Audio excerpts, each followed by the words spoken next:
Pertemuan Presiden Jokowi dengan para ketua umum partai politik pendukung di Istana akhir Mei lalu memunculkan isu ada upaya menghadang Anies Baswedan untuk maju Pilkada Jakarta. Lewat masuknya nama Ridwan Kamil dan Kaisang Pangarep dalam bursa Pilkada. Mengapa muncul isu Presiden Jokowi cawe-cawe di Pilkada Jakarta? Dan kalau benar Jokowi mendorong Ridwan Kamil di Pilkada Jakarta, apakah ini menghadang Anies? Sama artinya dengan menghadang langkah PDI Perjuangan yang tampak melirik Anies di Pilkada? Kita akan bahas, sudah ada bersama kami politisi PD Perjuangan Aryo Seno Bagaskara dan juga Ketua Umum Relawan Solidaritas Merah Putih Sylvester Matutina dan juga pengamat politik Ikrar Nusa Bakti. Selamat sore Prof. Ikrar, Pak Sylvester. Selamat sore Bung Ibrahim. Ini kita masih menunggu juga bergabungnya Seno Bagaskara. Prof. Ikrar, kalau Anda lihat, yang tadi ada info terkini PKS ditawari jadi cawagup di Pilkada Jakarta dari Kim. Apakah Anda melihat tawaran ke PKS ini menguatkan untuk menjegal Anies di Pilkada Jakarta, termasuk menguatkan soal cawe-cawe Jokowi di Pilkada Jakarta? Prof? Ya, saya tidak tahu persis ya apakah PKS akan menerima atau tidak ya. Tapi yang jelas Presiden Jokowi memang memiliki suatu kepentingan khusus ya untuk calon dari Kim ya, Koalisi Indonesia Maju bisa memenangi Pilkada Jakarta ya. Ini bukan persoalan mengenai mengganjel Anies saja ya, tapi bagaimanapun ini ada dua tujuan utama. Satu misalnya menjadikan anak bungsunya menjadi wakil gubernur Jakarta. Kedua ya, ini juga bisa membuat langkah positif buat Gibran dalam pemilu 2029 mendatang ya, pada pemilu Presiden 2029 mendatang. Jadi itu yang kalau saya lihat dari kepentingan Jokowi. Tapi kalau dilihat dari kepentingan PKS, ini juga kita juga melihat bahwa PKS bagaimanapun adalah pemenang pertama dalam pemilu legislatif di DKI Jakarta ya, dengan 18 kursi. Dan kalau hitung-hitungan secara matematis saja, kalau kemudian PKS itu bergabung dengan PDIP yang 15 kursi, kemudian dengan PKB yang 10 kursi, itu udah berapa kursi yang sudah didapat ya, apalagi kalau kita hitungan angka. Karena biar bagaimanapun Anies di dalam pemilu presiden kemarin itu memperoleh suara 2 juta lebih ya. Itu hanya berbeda sedikit dengan pasangan Prabowo Gibran gitu kan. Jadi kalau di sini misalnya digabungkan antara hasil pileg dengan hasil pemilu presiden kemarin, sebetulnya langkah Anies akan jauh lebih mudah apabila kemudian PKS juga tetap bergabung dengan memajukan Anies menjadi calon gubernur DKJ ya, daerah khusus Jakarta nantinya. Ini salah satu partai yang mulai melirik Anies Baswedan adalah PDI Perjuangan. Mas Seno, bagaimana Anda melihat ini ketika PDIP masih menimbang-nimbang Anies Baswedan, tapi PKS yang sebelumnya yakin ternyata digoda oleh Kim. Bagaimana PDIP melihat? Ya baik, terima kasih. Pada dasarnya prinsip kami di PDI Perjuangan tetap sama. Terkait dengan pilkada di daerah manapun ada berbagai variabel yang kami pertimbangkan. Bahwa persoalan elektoral menjadi penting, iya, sebagai modal awal. Dan secara saintifik metodenya adalah menggunakan survei, polling, dan seterusnya. Dan di dalam survei tersebut nama Mas Anies menjadi salah satu yang merajai, itu adalah sebuah fakta yang tidak bisa kita tutup mata. Di sisi yang lain juga kemudian saat bicara tentang hasil Pilpres yang lalu, suaranya juga tidak terpaut cukup jauh. Hanya beda 1% kalau nggak salah dengan pemenang Pilpres di DKI Jakarta. Pak Prabowo 42, Mas Anies 41. Tentu secara fakta ini menjadi sesuatu yang menarik secara elektoral. Tetapi kita juga mempelajari bagaimana secara historis Mas Anies pernah punya pengalaman kompetisi pilgub yang sangat keras dengan kami di tahun 2017-2018 yang lalu. Dan sampai hari ini pun itu menyisakan basis pendukung fanatik yang sangat kuat di masing-masing kubu, baik kubu Mas Anies maupun di kubu PDI Perjuangan. Semua itu menjadi variabel kami. Nah, menjadi menarik pada saat akhir-akhir ini yang kami dengar, malah yang getol muncul secara dinamika politik adalah perwujudan atau upaya mewujudkan pasangan Anies Kaisang misalnya. Yang itu kemudian tentu menjadi semakin menarik. Dengan PDI Perjuangan saja menarik meskipun ada rasionalisasi Pilpres gitu ya. Artinya kekuatan kritis atas pemerintah itu disimbolkan melalui Mas Anies, melalui PDI Perjuangan. lalu ada rasionalisasi itu sebelum langkah ke Pilgub, kemudian muncul isu lain yang lebih menarik gitu, Anies Kaisang. Rasionalisasinya di mana ini? Buat kami ini menjadi sesuatu yang tentu sedang kami cermati dan kami sedang pelajari karena tentu saja Jakarta ini tempat yang sangat penting. Oke, baik. Nah, kalau Anda, Pak Sylvester, melihatnya bagaimana ketika tadi ada Prof. Ikrar yang menyinggung ini ada kepentingan khusus dari Jokowi di Pilkada Jakarta ini, Pak Sylvester? Ya, Ya itu mohon maaf Prof itu terlalu jauh ya, fantasinya terlalu jauh sekali. Jadi kalau kita cermati, kita tarik ke belakangnya, bahwa dulu juga ada isu menjegal Pak Anies ya sebagai capres. Dan ternyata tidak terbukti. Akhirnya Pak Anies itu bisa melenggang melawan Pak Prabowo Mas Gibran dan juga Pak Ganjar Mahfud MD. Jadi sama sekali itu tidak benar kalau ada ganjel-mengganjel itu. Memang kan yang akan menjadi pendukung dan pengusung itu adalah partai politik, bukan Pak Jokowi ya. Jadi saya pikir itu satu hal yang kita tidak mempunyai bukti dan juga alasan yang akurat bahwa Pak Jokowi mengganjal Anies itu apa gitu loh. Tapi memang dasarnya kita di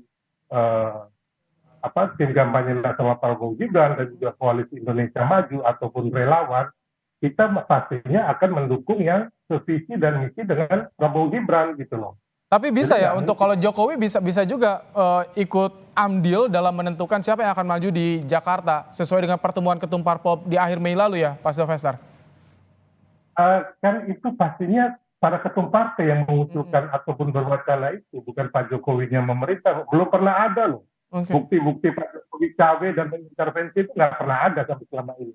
Semua hanya tuduhan dan opini yang jelek yang dibikin baik oleh pengamat politik maupun orang-orang yang takut bersaing dengan Prabowo Gibran kemarinnya. Dan Mas Gibran itu kalau kita tahu itu untuk dia di MK itu udah 6 bulan sebelum penetapan. Jadi Gibran itu pilihan terakhir. Ini saya mau kasih tahu kepada seluruh rakyat Indonesia, jangan percaya opini-opini dari pengamat politik ataupun partai-partai yang memang tidak ingat akan sejarah atau historinya. Ya kita lihat kan kemarin juga ada yang mengatakan bahwa itu ada dari Henry Satrio ya kan mengatakan bahwa itu penjagalan oleh Pak Jokowi. Penjagalan apa? Henry Satrio ini kan pendukungnya Anies. Memang masing-masing orang ini mencoba menjadi seolah-olah Anies ini dizolimin supaya naik elektabilitasnya kan. Dan menurut kami bukan politik yang baik buat bangsa kita ya. Jadi kembali lagi opini itu harus berdasarkan sejarah, fakta, data yang akurat. Jangan membuat opini yang akhirnya hanya menjelekkan atau memfitnah orang. Baik, itu perspektifnya. Kita juga akan bahas nanti Prof. Ikrar bagaimana daya tawar PKS ini ketika sudah mulai digoda oleh Kim dan juga bagaimana sih keseriusan PDIP untuk mengusung sosok Anies Baswedan di Pilkada Jakarta. Usai jeda kita akan bahas, tetap bersama kami di Kompas Petang, saudara.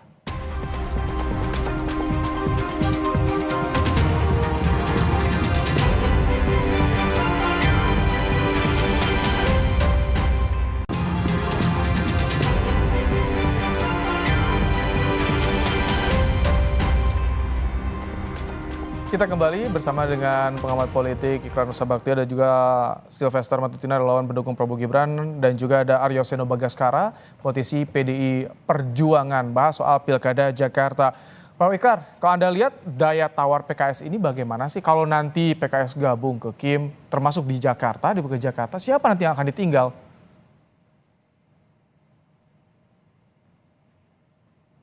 Halo Pak Ikrar. Prof? Tampaknya Prof. Ikrar ada gangguan sinyal. Kita ke Mas Seno. Mas Seno. Halo Mas Seno. Baik, ya Mas, gimana? Oke.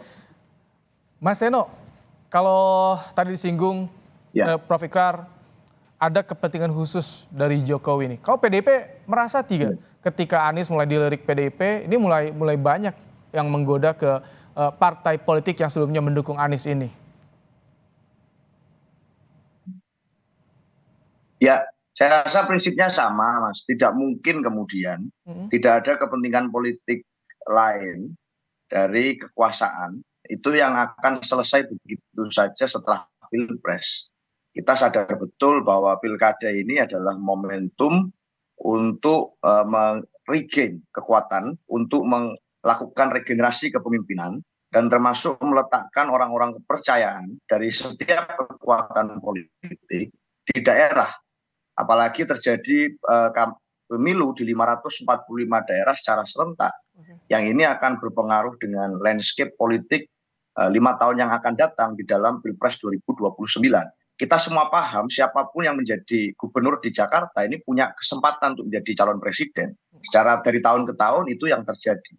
Sehingga menjadi mustahil kalau ada kekuatan politik kekuasaan itu yang menganggap bahwa oh ini pilkada ini sepenuhnya bukan untuk kepentingan politik saya. Saya rasa itu suatu bentuk kenaifan politik kalau itu kita memandangnya seperti itu. Jadi tentu saja kami sadar bahwa kekuatan-kekuatan politik kekuasaan hari ini berupaya untuk menguasai Jakarta sebagaimana kita sadari.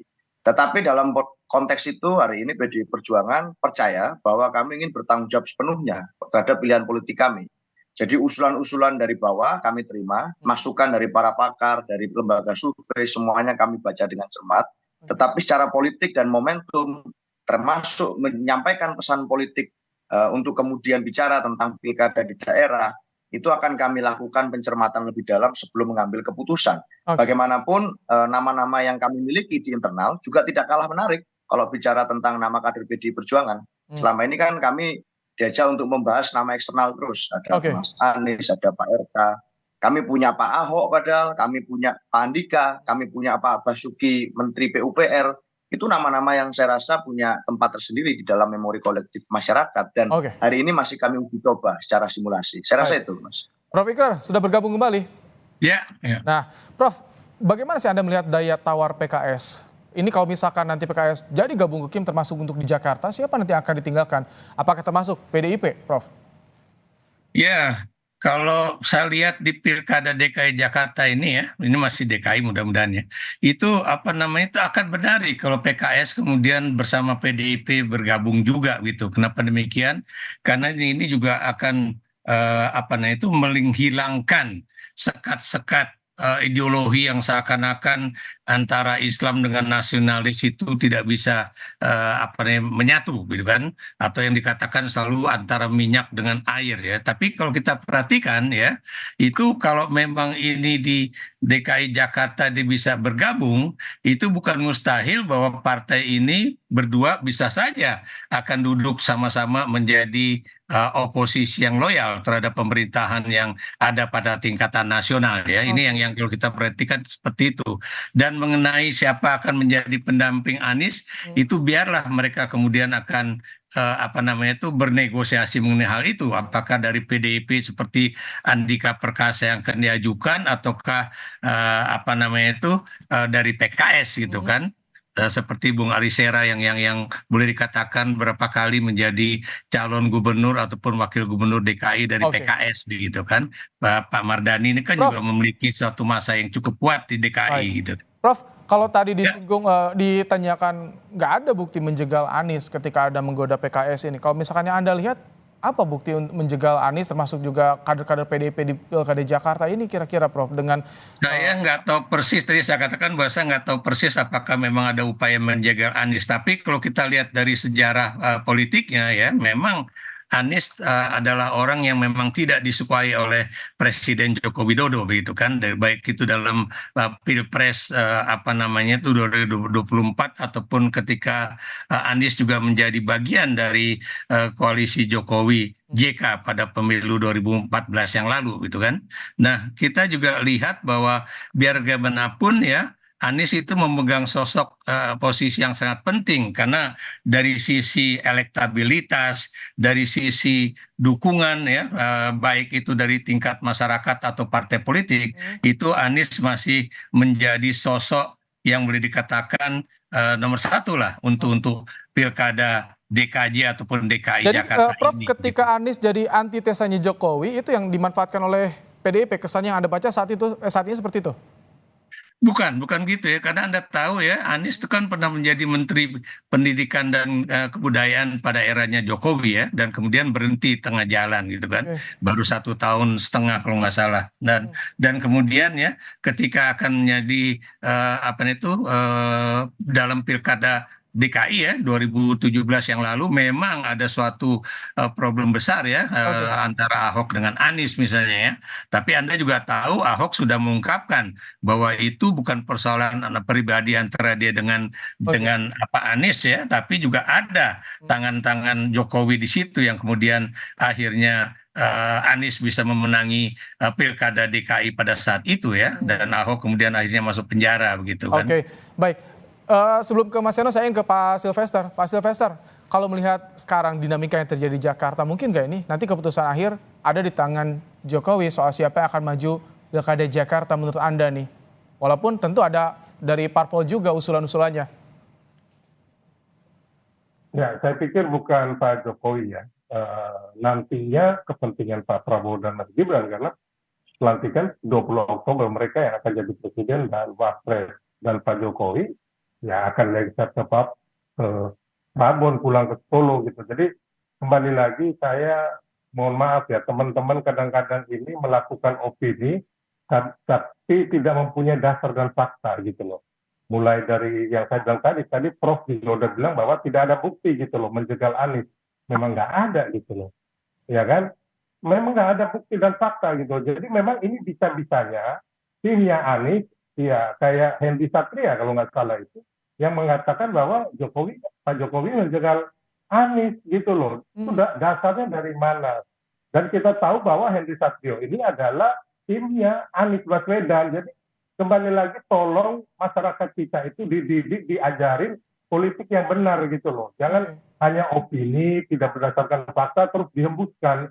Jadi nggak ada sama sekali kepentingan Pak Jokowi di sini. Tapi kalau kepentingan Prabowo Gibran, bahwa harus satu visi dengan presiden dan wapres terpilih itu memang harus. Jadi antara pilpres dan pilkada ini harus sejalan gitu loh. Jadi kita nggak setuju. Dan kan kemarin Adian mengatakan bahwa hal yang berbeda antara pilpres dan pilkada. Oh bagi kami nggak bisa gitu loh. Di tim Prabowo Gibran itu harus satu visi, satu garis, satu arah dengan Prabowo Gibran, karena mana mungkin nanti kita membangun bangsa ini dengan yang berbeda-beda kan, gubernurnya beda dengan presiden, bupatinya beda dengan presiden, mau jadi apa gitu loh. Karena kita mau maju gitu ke depannya. Baik, Mas Seno, kalau tadi Anda singgung naif jika tidak disebutkan tidak ada kepentingan penguasa. Kalau tadi tidak ada kepentingan Jokowi untuk pilkada saat ini di dinamikanya, bagaimana pendapat Anda, Mas Seno? Satu, bahwa pemilu itu adalah perayaan kedaulatan rakyat. Itu yang kami pahami. Artinya logika apapun yang terjadi di antara para penguasa, partai politik, itu memungkinkan, buat kami memungkinkan terjadi perbedaan-perbedaan antara yang apa yang menjadi hasil di Pilpres dan apa yang jadi di Pilkada. Bahwa kita melihat pada waktu 2018 Pak Anies Baswedan dapat menjadi Gubernur DKI Jakarta di situasi di mana pada waktu itu kepentingan kekuasaan tidak berpihak pada Pak Anies. Tapi juga itu mampu untuk dilakukan. Di kabupaten kota yang lain pun banyak pengalaman-pengalaman best practices di mana calon-calon yang dianggap sebagai kekuatan di luar pemerintahan, kekuatan kritis, kekuatan oposisi, bahkan independen tanpa partai politik, mampu kemudian mendapatkan kekuasaan apabila diinginkan oleh rakyat untuk menjadi bagian dari wali kota, bupati, gubernur, dan seterusnya. Sehingga apa yang menjadi logika di dalam Pilpres, buat kami tentu saja berbeda dengan logika pilkada. Paling sederhana bagaimana? Komposisi kekuatan partai politik di dalam Pilpres yang bekerja sama secara politik belum tentu sama persis 100% dengan peta kerjasama politik atau bahasa sederhananya koalisi partai politik yang terjadi di daerah-daerah, bisa saja berbeda. Maka logika ini kami sadari betul. Apa yang jadi di Pilpres kemarin belum tentu harus di copy paste terjadi di pilkada, termasuk di pilkada DKI. Hari ini pun itulah kenapa kami membuka ruang siapapun bisa kemudian masuk di dalam radar calon-calon yang akan kami usung, termasuk Pak Anies Baswedan, termasuk kemudian bahkan Pak Ridwan Kamil. Nama-nama internal kami pun juga sedang godok untuk kami tingkatkan elektabilitasnya di mata masyarakat. Kenapa? Karena ini nanti ujung-ujungnya adalah menjadi pemimpin bukan sekedar how to win, tapi how to govern. Nanti itu juga menjadi penting. Memimpin Jakarta tidak bisa dengan cara main-main. Tidak bisa hanya untuk uji coba laboratorium ekspresi politik. Tetapi memimpin Jakarta ini menjadi etalase Indonesia di mata internasional. Maka calon pemimpin yang diusung harus betul-betul menguasai itu. Bukan sekedar kehendak kekuasaan A, B, C, D, family kekuasaan A, B, C, D. Bagi kami memimpin DKI Jakarta tidak bisa dibuat main-main seperti itu. Saya rasa itu, Mas. Baik, Prof. Ikrar, nanti konfigurasinya kira-kira gambarnya seperti apa nih? Kira-kira prediksi Anda soal Pilkada Jakarta, kingmaker-nya siapa nih menurut Anda nih nanti? Yang jelas yang masih akan menentukan itu adalah Partai Golkar, ya. Apakah Partai Golkar itu akan merelakan Kang Emil untuk maju ke Jakarta, ya, walaupun pihak Gerindra mengatakan bahwa Kang Emil udah berikan sinyal kok mau masuk ke Jakarta, tapi Anda tahu ya kalau dia masuk Jakarta dia belum tentu menang ya melawan Anies. Kenapa demikian? Karena biar bagaimanapun Emil ini masih orang baru bagi Jakarta. Sementara kalau dia maju kembali di Jawa Barat itu tentunya dia sudah memiliki suatu posisi sebagai nomor satu lah sebagai calon gubernur Jawa Barat. Apakah kemudian Golkar akan misalnya mengharapkan burung terbang dan kemudian melepaskan burung di tangan? Ini juga belum tentu. Kita bisa lihat dari pernyataan-pernyataan dari Ketua Umum Partai Golkar Erlangga Hartarto ya, karena biar bagaimanapun Golkar juga memiliki kepentingan di Jawa Barat. Apalagi kalau nanti Emil masuk Jakarta dan ternyata kalah, bukan mustahil Golkar juga tidak akan bisa bicara di dalam Pilgub di Jawa Barat. Jadi ini yang menjadi perhitungan. Kalau Gerindra pengen, kemudian PAN pengen supaya katanya itu hasil dari pertemuan bulan Mei kemarin, saya yakin Golkar akan pikir-pikir 1000 kali untuk masukkan mantan Gubernur Jawa Barat Ini untuk menjadi calon Gubernur DKI Jakarta. Masih ada waktu sampai hampir 2 bulan lah, sampai akhir Juli. Kita tunggu siapa nanti akan yang diusung untuk Pilkada Jakarta. Terima kasih Prof. Ikrar, Pak Silvester, Mas Seno telah bergabung di Kompas Petang sore hari ini. Terima kasih. Yo, Mas.